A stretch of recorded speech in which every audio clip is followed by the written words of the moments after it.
ನಮಸ್ತೆ ಸ್ನೇಹಿತರೆ, ಇವತ್ತು ನಾವು ಭಾರತದ ಬುಡಕಟ್ಟು ಜನಾಂಗಗಳ ಬಗ್ಗೆ ತಿಳ್ಕೊಳ್ಳುವ. ಹಲವು ಪ್ರಶ್ನೆ ಪತ್ರಿಕೆಗಳಲ್ಲಿ ಬಂದಿರುವಂತಹ ಪ್ರಶ್ನೆ. ಭಾರತದ ಬುಡಕಟ್ಟು ಜನಾಂಗಗಳು. ಬಿಲ್ಲವರು ಮಧ್ಯಪ್ರದೇಶ ರಾಜ್ಯದಲ್ಲಿ ಕಂಡುಬರುತ್ತಾರೆ. ಬಿಲ್ಲವರು ಮಧ್ಯಪ್ರದೇಶ ರಾಜ್ಯದಲ್ಲಿ ಕಂಡುಬರುತ್ತಾರೆ. ಅತಿ ಹೆಚ್ಚು ಜನಸಂಖ್ಯೆ ಹೊಂದಿದ್ದಾರೆ. ಹಿಂದೂ ಜಾತಿಯಲ್ಲಿ ವಿಲೀನವಾಗಿಲ್ಲ. ಇನ್ನು ಗೊಂಡಿ ಭಾಷೆಯನ್ನು ಮಾತನಾಡ್ತಾರೆ. ಹಾಗೆ ಕೋಹಾ ಸಜ್ಜೆಯ ಮಧ್ಯ ಪೈಂಡಾ ಮತ್ತು ಡಿಪ್ಸಾ ಕೃಷಿ ಪದ್ಧತಿಯನ್ನು ಮಾಡುವಂಥವರು. ಸಂತಾಲರು ಪ್ರೋಟ್ರೋ ಆಸ್ಟ್ರೋಲಾಯ್ಡ್ ಗುಂಪಿನವರು. ರಾಜರಾಜ ಅವರ ವಿವಾಹ ಪದ್ಧತಿ ಬಾಲ ದೋ ಭಾಷ್ಲಾ ಪ್ರೇಮ ವಿವಾಹದ ಹೆಸರು. ಮುಂಡಾರಿ ಭಾಷೆ ಕಿಲ್ಲಿ ಎಂಬ ಮನೆತನದವರು. ಸರನಾ ಧರ್ಮ ಕಥಾಕರಿ. ಇನ್ನು ಬುಡಕಟ್ಟು ಜನಾಂಗಗಳು. ಬಿಲ್ಲವರು ಮಧ್ಯಪ್ರದೇಶ, ಮುಂಡಾ ಜಾರ್ಖಂಡ,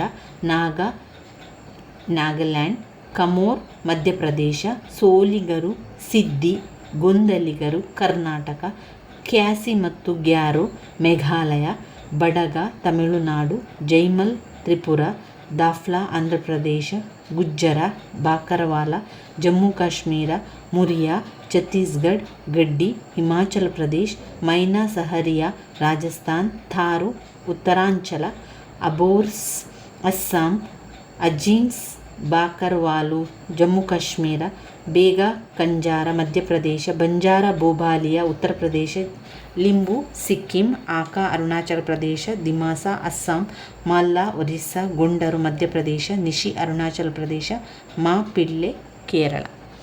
ಈ ರೀತಿಯಾಗಿರುವಂತಹ ಪ್ರಶ್ನೆಗಳನ್ನು ನಾವು ಓದ್ಕೊಂಡ್ರೂ ಕೂಡ ಕೆಲವರಿಗೆ ಬೇಗನೆ ನೆನಪಲ್ಲಿರ್ಬೋದು, ಅಥವಾ ಇನ್ನು ತುಂಬ ಅದನ್ನು ಆ ರೀತಿಯ ಓದ್ಕೊಂಡ್ರೆ ನೆನಪಲ್ಲಿ ಉಳಿದುಕೊಳ್ಳುವಂಥದ್ದು ತುಂಬಾ ಕಷ್ಟ. ಈ ರೀತಿಯ ಪ್ರಶ್ನೆಗಳನ್ನು ನೋಡಿಕೊಂಡ್ರೆ ಕೆಲವೊಂದನ್ನು ನೆನಪಲ್ಲಿ ಇಟ್ಕೊಳ್ಬೋದು. ಈಗ ಭಾರತದಲ್ಲಿ ಇರುವಂತಹ ಹೆಚ್ಚು ಬುಡಕಟ್ಟು ಜನಾಂಗ ಯಾವ ವರ್ಗಕ್ಕೆ ಸೇರಿದ್ದಾರೆ? ಪ್ರೋಟೋ ಮತ್ತು ಆಸ್ಟ್ರೋಲಾಯ್ಡ್. ಕರ್ನಾಟಕ ರಾಜ್ಯದಲ್ಲಿರುವ ಬುಡಕಟ್ಟು ಜನಾಂಗದವರು ಯಾರು? ಈ ರೀತಿಯ ಪ್ರಶ್ನೆಗಳು ನೋಡಿ, ಕೆಲವೊಂದು ಮುಖ್ಯವಾಗಿರುವಂತಹ ಪ್ರಶ್ನೆಗಳನ್ನು ಅವರು ಆರಿಸಿ ಕೇಳುವಂಥದ್ದು. ಕರ್ನಾಟಕದಲ್ಲಿರುವಂಥ ಬುಡಕಟ್ಟು ಜನರು ಯಾರು ಅಂತ ಕೇಳಿದ್ದಾರೆ. ಸೋಲಿಗರು ಮತ್ತು ಕುರುಬ. ಮೂರನೆಯ ಪ್ರಶ್ನೆ, ಭಾರತದಲ್ಲಿ ಹೆಚ್ಚಾಗಿ ಕಂಡುಬರುವಂತಹ ಬುಡಕಟ್ಟು ಜನಾಂಗದವರು ಬಿಲ್ಲರು. ಸಿದ್ದಿ ಬುಡಕಟ್ಟು ಜನಾಂಗ ಯಾವ ಮೂಲದಿಂದ ಕರ್ನಾಟಕಕ್ಕೆ ಬಂದಿದೆ? ಸಿದ್ದಿ ಬುಡಕಟ್ಟು ಜನಾಂಗ ಯಾವ ಮೂಲದಿಂದ ಕರ್ನಾಟಕಕ್ಕೆ ಬಂದವರು? ಅವರು ಆಫ್ರಿಕಾ ಮೂಲದಿಂದ ಕರ್ನಾಟಕಕ್ಕೆ ಬಂದವರು. ಈಶಾನ್ಯ ಭಾರತದ ನಾಗಾಲ್ಯಾಂಡಿನಲ್ಲಿರುವ ಬುಡಕಟ್ಟು ಜನಾಂಗದ ಹೆಸರೇನು? ಈಶಾನ್ಯ ಭಾರತದ ನಾಗಾಲ್ಯಾಂಡ್ನಲ್ಲಿರುವ ಬುಡಕಟ್ಟು ಜನಾಂಗದ ಹೆಸರು ನಾಗಾ. ಇನ್ನು ಬರುವಂಥದ್ದು ಜಾತಿ ವ್ಯವಸ್ಥೆಯ ಬಗ್ಗೆ ವಿರೋಧಗಳನ್ನು ಕೊಟ್ಟಿದ್ದಾರೆ. ಇಲ್ಲಿ ಆಧುನಿಕ ಭಾರತದ ಇತಿಹಾಸದಲ್ಲಿ 19ನೇ ಶತಮಾನವನ್ನು ಭಾರತೀಯ ಪುನರುಜ್ಜೀವನ ಅಥವಾ ನವೋದಯ ಕಾಲವೆಂದು ಕರೆಯಲಾಗಿದೆ. ನಮ್ಮ ದೇಶದಲ್ಲಿ ಬೇರು ಬಿಟ್ಟಿದ್ದ ಧರ್ಮ,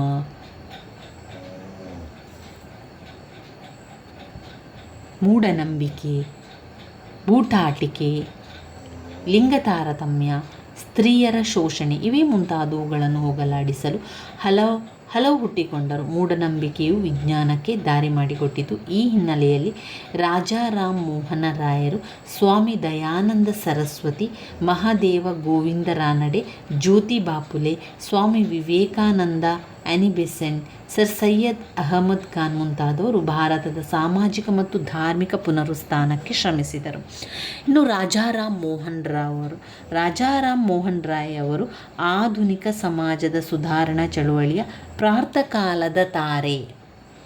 ರಾಜಾರಾಮ್ ಮೋಹನ್ ರಾಯ್ ಅವರು ಪ್ರಾತಃಕಾಲದ ತಾರೆ ಎಂದು ಕರೆಯಲ್ಪಡುವರು. ಅವರ ಜನನ ಬಂಗಾಳದ ಬರ್ದ್ವಾನ್ ಜಿಲ್ಲೆಯ ರಾಧಾನಗರ್ ಎಂಬಲ್ಲಿ. ತಂದೆ ತಾಯಿ ರಮಾಕಾಂತರಾಯ್ ಮತ್ತು ತಾರಿಣಿ ದೇವಿ ಬ್ರಹ್ಮ ಸಮಾಜವನ್ನು ಸ್ಥಾಪಿಸಿದರು. ಈ ರೀತಿಯ ಪ್ರಶ್ನೆಗಳು ಬಂದಿದೆ. ಬ್ರಹ್ಮ ಸಮಾಜವನ್ನು ಸ್ಥಾಪಿಸಿದವರು ರಾಜಾರಾಮ್ ಮೋಹನ್ ರಾಯ್.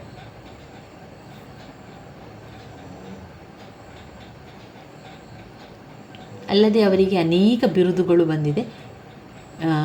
ಭಾರತದ ಪಿತಾಮಹ, ಭಾರತೀಯ ಪುನರುಜ್ಜೀವನದ ಪಿತಾಮಹ, ಪ್ರಾತಃಕಾಲದ ತಾರೆ, ಮೊಘಲ್ ದೊರೆ ಅಕ್ಬರನಿಂದ ರಾಜ ಎಂಬ ಬಿರುದು ಪಡೆದವನು. ಈ ರೀತಿಯಾಗಿ ಬಿರುದುಗಳು ಬಂದಿದೆ. ರಾಜಾ ರಾಮಮೋಹನ್ ಅವರಿಗೆ ಬಂದಿರುವಂಥ ಬಿರುದುಗಳು ಬ್ರಹ್ಮ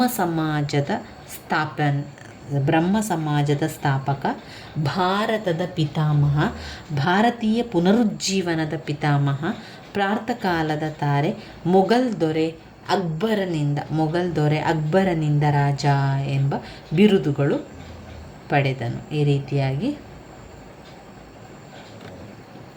ಮತ್ತೊಮ್ಮೆ ಅವರ ಬಗ್ಗೆ ತಿಳ್ಕೊಳ್ಳುವ. ರಾಜಾ ರಾಮ್ ಮೋಹನ್ ರಾಯ್ ಅವರು ಪ್ರಾತಃಕಾಲದ ತಾರೆ ಎಂದು ಕರೆಯಲ್ಪಡ್ತಾರೆ. ಪ್ರಾತಃಕಾಲದ ತಾರೆ ಎಂದು ಯಾರನ್ನು ಕರೆಯುತ್ತಾರೆ? ಪ್ರಾತಃಕಾಲದ ತಾರೆ ಅಂತ ಕರೆಯೋದು ರಾಜಾ ರಾಮ್ ಮೋಹನ್ ರಾಯ್ ಅವರನ್ನು. ರಾಜಾ ರಾಮ್ ಮೋಹನ್ ರಾಯರು ಬಂಗಾಳದ ಬಾರ್ದೋನ್ ಜಿಲ್ಲೆಯ ರಾಧಾನಗರ ಎಂಬಲ್ಲಿ ಜನಿಸ್ತಾರೆ. ಇನ್ನು ರಾಜಾರಾಮ್ ಅವರ ತಂದೆ ತಾಯಿಯ ಹೆಸರು ರಾಮಕಾಂತ್ ರಾಯ್ ಮತ್ತು ತಾರಿಣಿ ದೇವಿ. ಅವರು ಸಮಾಜ ಸ್ಥಾಪನೆಯಾಗಿ ಬ್ರಹ್ಮ ಸಮಾಜವನ್ನು ಸ್ಥಾಪನೆ ಮಾಡಿದರು. ರಾಜಾ ರಾಮ್ ಮೋಹನ್ ರಾಯ್ ಅವರು ಬ್ರಹ್ಮ ಸಮಾಜವನ್ನು ಸ್ಥಾಪನೆ ಮಾಡ್ತಾರೆ. ಇನ್ನು ಅವರಿಗೆ ಬಂದಿರುವಂಥ ಬಿರುದುಗಳು: ಒಂದು, ಭಾರತದ ಪಿತಾಮಹ, ಭಾರತೀಯ ಪುನರುಜ್ಜೀವನದ ಪಿತಾಮಹ, ಪ್ರಾತಃಕಾಲದ ತಾರೆ, ಮೊಘಲ್ ದೊರೆ ಅಕ್ಬರನಿಂದ ರಾಜ ಎಂಬ ಬಿರುದು ಪಡೆದವನು. ಇನ್ನು ರಾಜಾ ರಾಮ್ ಮೋಹನ್ ರಾಯರವರು ಪತ್ರಿಕಾ ಸ್ವಾತಂತ್ರ್ಯದ ಶ್ರೇಷ್ಠ ಹೋರಾಟಗಾರರಾಗಿದ್ದು, ಸಂವಾದಿ ಕೌಮದಿ ಎಂಬ ಬಂಗಾಳಿ ನಿಯತಕಾಲಿಕ ಪತ್ರಿಕೆಯನ್ನು ಸ್ಥಾಪಿಸಿದರು. ಯಾವುದು ಮಾಡಿದರು? ಸಂವಾದಿ ಕೌಮದಿ ಎನ್ನುವಂತಹ ನಿಯತಕಾಲಿಕ ಪತ್ರವನ್ನು ಮಾಡಿದವರು ರಾಜಾ ರಾಮ್ ಮೋಹನ್ ರಾಯ್ ಅವರು. ಸಂವಾದಿ ಕೌಮುದಿ ಎಂಬ ಬಂಗಾಳಿ ನಿಯತಕಾಲಿಕ ಪತ್ರಿಕೆಯನ್ನು ಸ್ಥಾಪನೆ ಮಾಡ್ತಾರೆ. ಇನ್ನು ಸತಿ ಸಹಗಮನ ಪದ್ಧತಿಯನ್ನು ನಿಷೇಧ ಮಾಡ್ತಾರೆ. ಸ್ವಾತಂತ್ರ್ಯದ ಶ್ರೇಷ್ಠ ಹೋರಾಟಗಾರರಾಗಿದ್ದು, ಸಂವಾದ ಕೌಮುದಿ ಎಂಬ ಬಂಗಾಳಿ ನಿಯತಕಾಲಿಕ ಪತ್ರಿಕೆಯನ್ನು ಸ್ಥಾಪಿಸಿದರು.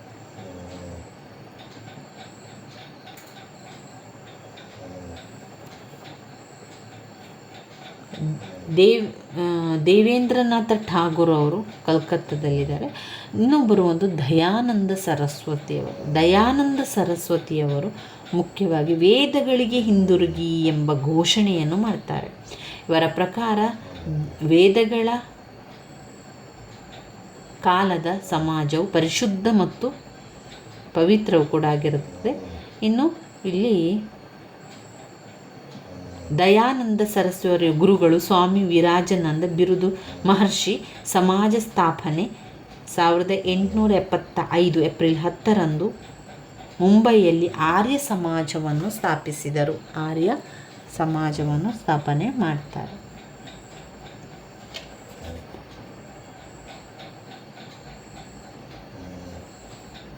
ಇನ್ನು ಜ್ಯೋತಿ ಬಾಪುಲೆಯವರು ಸಾರ್ವತ್ರಿಕ ಶಿಕ್ಷಣವನ್ನು ಪ್ರತಿಪಾದನೆ ಮಾಡ್ತಾರೆ. ಮಹಾರಾಷ್ಟ್ರದ ಪುಣೆಯಲ್ಲಿ ಜನಿಸಿದರು. ತಂದೆ ಗೋವಿಂದರಾವ್. ಸ್ಥಾಪನೆ ಸತ್ಯಶೋಧಕ ಸಮಾಜ ಮಾಡಿದರು ಜ್ಯೋತಿ ಬಾಪುಲೆಯವರು. ದಯಾನಂದ ಸರಸ್ವತಿಯವರು ವೇದಗಳಿಗೆ ಹಿಂದಿರುಗಿ ಅಂತ ಹೇಳಿದರು. ವೇದಗಳಿಗೆ ಹಿಂದಿರುಗಿ.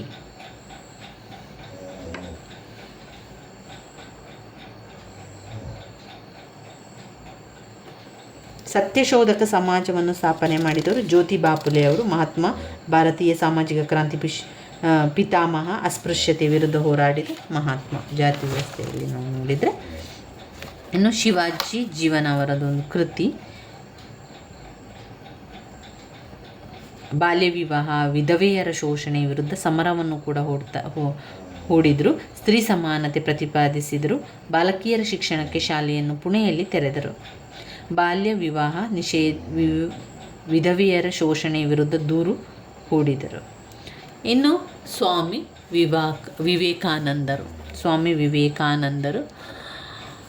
ವಿವೇಕಾನಂದರು ಎದ್ದೇಳಿ ಗುರಿ ಮುಟ್ಟುವ ತನಕ ನಿಲ್ಲದಿರಿ ಅಂತ ಹೇಳಿದರು. ಎದ್ದೇಳಿ ಗುರಿ ಮುಟ್ಟುವ ತನಕ ನಿಲ್ಲದಿರಿ ಎಂದು ಅವರು ಹೇಳ್ತಾರೆ ಎಂಬ ಸಂದೇಶದ ಮೂಲಕ ಯುವ ಜನರಿಗೆ ಸ್ಫೂರ್ತಿಯನ್ನು ನೀಡಿದಂತಹ ಮಹಾನ್ ವ್ಯಕ್ತಿ. ಇನ್ನು 1893ರಲ್ಲಿ ಚಿಕಾಗೋದಲ್ಲಿ ನಡೆದ ಸರ್ವಧರ್ಮಗಳ ಸಮ್ಮೇಳನದಲ್ಲಿ ತಮ್ಮ ಪ್ರೌಢ ವಿಶ್ಲೇಷಣೆಯಿಂದ ಜನತೆಯ ಮೇಲೆ ಪ್ರಭಾವ ಬೀರಿದ ಸರ್ವಧರ್ಮ ಸಮನ್ವಯಕ ಮಾಡಿದರು. ನಂತರ ಆಧುನಿಕ ಭಾರತದ ರಾಷ್ಟ್ರೀಯತೆಯ ಪಿತಾಮಹ ಅಂತ ಸ್ವಾಮಿ ವಿವೇಕಾನಂದನ ಕರೆದು ರಾಷ್ಟ್ರೀಯತೆಯ ಪಿತಾಮಹ.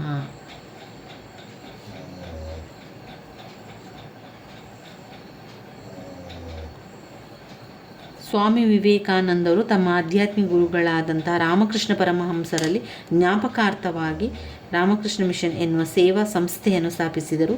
ಸರ್ವಧರ್ಮಗಳ ಸಮಾನತೆಯನ್ನು ಅವರು ಎತ್ತಿ ಹಿಡಿತಾರೆ. ಇನ್ನು ಬರುವಂಥ ಡಾಕ್ಟರ್ ಅನಿ ಬೆಸೆಂಟ್ ಅವರು ಥಿಯೋಸಾಫಿಕಲ್ ಸೊಸೈಟಿ ಎನ್ನುವಂಥ ಸ್ಥಾಪನೆ ಮಾಡ್ತಾರೆ. ಥಿಯೋಸಾಫಿಕಲ್ ಸೊಸೈಟಿ ಎಂಬ ಸೇವೆಯನ್ನು ಮುಂದುವರಿಸ್ತಾರೆ. ಹಿಂದೂ ಕಾಲೇಜುಗಳನ್ನು ಬನಾರಸ್ನಲ್ಲಿ 1898ರಲ್ಲಿ ಸ್ಥಾಪಿಸಲು ಸರ್ಕಾರ ನೀಡಿದರು. ಇನ್ನು ಹೋಮ್ ರೂಲ್ ಲೀಗ್ ಸ್ಥಾಪನೆ ಮಾಡುವಂಥದ್ದು. ಭಾರತ ರಾಷ್ಟ್ರೀಯ ಕಾಂಗ್ರೆಸ್ನ ಪ್ರಥಮ ಮಹಿಳೆ ಅಧ್ಯಕ್ಷೆಯಾಗಿ ಆಯ್ಕೆ. ಥಿಯೋಸಾಫಿಕಲ್ ಸೊಸೈಟಿಯನ್ನು ಪ್ರಪ್ರಥಮವಾಗಿ ಅಮೇರಿಕಾದ ಕರ್ನಲ್ ಆಲ್ಕಾ ಮತ್ತು ರಷ್ಯಾದ ಮೇಡಮ್ ಬ್ಲಾವಟ್ಕಿ ಅವರು ಸ್ಥಾಪಿಸಿದರು. ಇನ್ನು ಮಹಿಳಾ ಅಭಿವೃದ್ಧಿ ಕಾರ್ಯಕ್ರಮಗಳನ್ನು ನೋಡ್ಬೋದು. ಬೇರೆ ಬೇರೆ ಮಹಿಳಾ ಅಭಿವೃದ್ಧಿ ಕಾರ್ಯಕ್ರಮಗಳನ್ನೆಲ್ಲ ಮಾಡ್ತಾರೆ. ಮಹಿಳಾ ಅಭಿವೃದ್ಧಿ ಕಾರ್ಯಕ್ರಮಗಳನ್ನು ಜ್ಯೋತಿಬಾ ಫುಲೆಯವರು ಪ್ರಪ್ರಥಮವಾಗಿ ಪುಣೆಯಲ್ಲಿ ಹುಡುಗಿಯರ ಶಿಕ್ಷಣ ಶಾಲೆಯನ್ನು ತೆರೆಯುತ್ತಾರೆ. ಅಲ್ಲಿ ಉಚಿತವಾದಂತಹ ಶಿಕ್ಷಣ, ಊಟ ಎಲ್ಲ ನೀಡ್ತಾಯಿದ್ರು ಅಂತ. ಸ್ತ್ರೀಯರ ಶಿಕ್ಷಣಕ್ಕೆ ಒತ್ತನ್ನು ನೀಡಿದರು. ಹೆಣ್ಣು ಮಕ್ಕಳಿಗಾಗಿ ಪ್ರಥಮ ಪ್ರೌಢಶಾಲೆಯನ್ನು ಕೂಡ ಪುಣೆಯಲ್ಲಿ ಸ್ಥಾಪಿಸಿದರು. ಇನ್ನು ಕೇಶವ ಕರ್ವೆ, ಹಿಂದೂ ಕೋಡ್ ಬಿಲ್, ಕಾರ್ಖಾನೆ ಕಾಯ್ದೆ, ವಿಶೇಷ ವಿವಾಹ ಕಾಯ್ದೆ, ಹಿಂದೂ ವಿವಾಹ ಕಾಯ್ದೆ,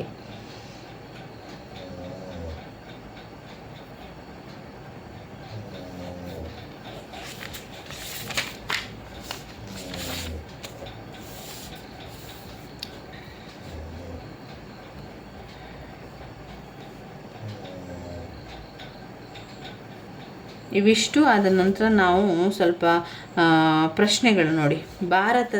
ಭಾರತೀಯ ವರದಕ್ಷಿಣೆ ನಿಷೇಧ ಕಾಯ್ದೆ 1961ರಲ್ಲಿ ನೆನಪಲ್ಲಿ ಇಟ್ಕೊಳ್ಳಿ. 1961 ವರದಕ್ಷಿಣೆ ನಿಷೇಧ ಕಾಯ್ದೆ, 1961ರಲ್ಲಿ ವರದಕ್ಷಿಣೆ ನಿಷೇಧ ಕಾಯ್ದೆಯನ್ನು ಮಾಡ್ತಾರೆ.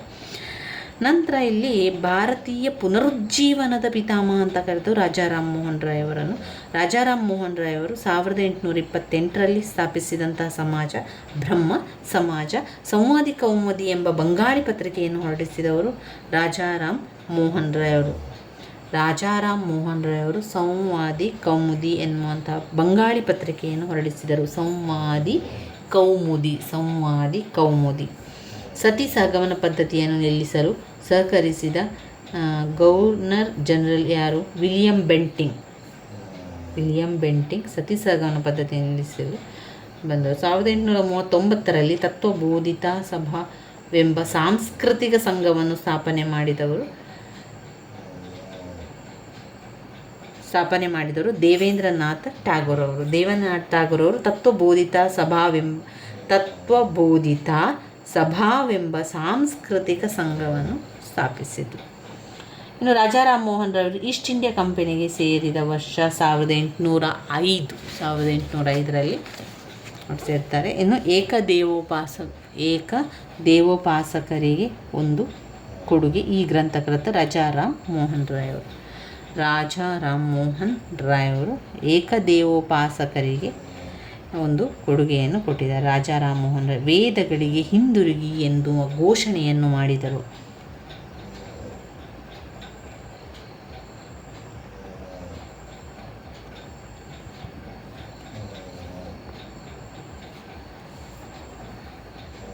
ಏಕದೇವೋಪಾಸನೆಗೆ ಒಂದು ಕೊಡುಗೆ ಗ್ರಂಥ ರಾಜಾರಾಮ್ ಮೋಹನ್ ರಾಯ್ ಅವರು ಕೊಟ್ಟಿರುವಂಥದ್ದು. ವೇದಗಳಿಗೆ ಹಿಂದಿರುಗಿ ಎನ್ನುವ ಘೋಷಣೆಯನ್ನು ಮಾಡಿದವರು ದಯಾನಂದ ಸರಸ್ವತಿ ಅವರು. ಪ್ರಾರ್ಥನಾ ಸಮಾಜ ಆತ್ಮಾನಂದ ಪಾಂಡುರಂಗ. ಜ್ಯೋತಿಬಾ ಫುಲೆಯವರು ಪುಣೆಯಲ್ಲಿ ಸ್ತ್ರೀ ಶಿಕ್ಷಣಕ್ಕಾಗಿ ಶಾಲೆಯನ್ನು ತೆರೆದ ವರ್ಷ 1848. ಬಾಂಬೆ ಮಿಲ್ ಹ್ಯಾಂಡ್ಸ್ ಅಸೋಸಿಯೇಷನ್ ಎಂಬ ಕಾರ್ಮಿಕ ಸಂಸ್ಥೆಯನ್ನು ಸ್ಥಾಪಿಸಿದವರು ಎನ್.ಎಂ. ಲೋಖಂಡೆ. ಸ್ವಾಮಿ ವಿವೇಕಾನಂದರವರ ಆಧ್ಯಾತ್ಮಿಕ ಗುರು ರಾಮಕೃಷ್ಣ ಪರಮಹಂಸ. ರಾಮಕೃಷ್ಣ ಮಿಷನ್ ಸೇವಾ ಸಂಸ್ಥೆ ಸ್ಥಾಪನೆಯಾದಂಥ ವರ್ಷ 1897. ಸ್ವಾಮಿ ವಿವೇಕಾನಂದವರ ಪ್ರಮುಖ ಶಿಷ್ಯೆ ಸಿಸ್ಟರ್ ನಿವೇದಿತ. ಸ್ವಾಮಿ ವಿವೇಕಾನಂದ ಚಿಕಾಗೋ ವಿಶ್ವ ಧರ್ಮ ಸಮ್ಮೇಳನ ಭಾಗವಹಿಸಿದ ವರ್ಷ 1893. ಭಾರತದಲ್ಲಿ ಥಿಯೋಸಾಫಿಕಲ್ ಸೊಸೈಟಿ ಪ್ರಾರಂಭ ವರ್ಷ 1893ರಲ್ಲಿ ಆ್ಯನಿ ಬೆಸೆಂಟ್ ಅವರು. ಈ ರೀತಿಯ ವಿಚಾರಗಳನ್ನು ತಿಳ್ಕೊಳ್ಬೇಕು. ಧಾರ್ಮಿಕ ಸುಧಾರಣಾ ಚಳುವಳಿ ಬರ್ತದೇನು, ಧಾರ್ಮಿಕ ಸುಧಾರಣಾ ಚಳುವಳಿಗಳಲ್ಲಿ ಇನ್ನೂ ತುಂಬಾ ಮುಖ್ಯವಾಗಿರೋ ಪ್ರಶ್ನೆಗಳಿದೆ. ಅಷ್ಟೇ ಅಲ್ಲದೆ ಪ್ರಶ್ನೆಗಳನ್ನು ಈ ರೀತಿಯಾಗಿ ಕೊಟ್ಟಿದ್ದಾರೆ. ನಾವು ಯಾವುದು ಉತ್ತರ ಎನ್ನುವಂಥದ್ದನ್ನು ನೋಡ್ಕೊಳ್ಬೇಕು. ಅದಾದ ನಂತರ ನಾವು ಓದ್ಕೊಳ್ಬೇಕಾಗಿರುವಂಥದ್ದು ಭಾರತದಲ್ಲಿ ಸ್ವಾತಂತ್ರ್ಯ ಚಳುವಳಿ